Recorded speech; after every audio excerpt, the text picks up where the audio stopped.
You might be wondering, what is Levirate marriage? What is the point of that law? Why is it in the Bible? It started with Judah and Onan back in Genesis 38, and it was encoded in the Deuteronomic law, Deuteronomy 25. Basically, the gist of the law is if a woman has her husband die and they don't have any kids, so no kids around, the woman has to marry one of the dead husband's brothers.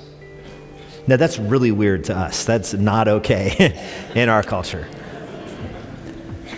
Why the big deal about this in the Jewish culture? Because in a culture where you pass down land one generation to another, this is hugely important. Imagine the complications if you didn't have this law. A woman's husband died, they had no kids. If they had a kid, the kid would inherit everything, but they had no kids.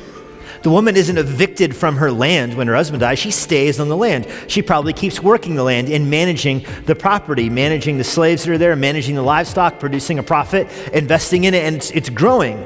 Now she marries somebody else outside the family, and they have kids. Now who gets it when they die?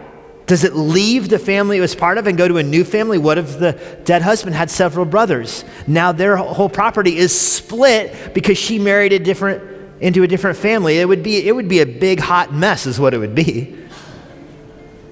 So to fix that, when the husband dies, if there's no kids, the wife has to marry into the husband's family. And they have to have kids together. That's the point of that law. It's from Deuteronomy 25. Now, certainly, the Sadducees could have made this objection just using two people, right?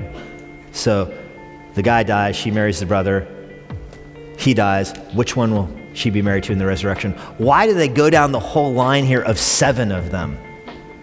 I mean, and by the way,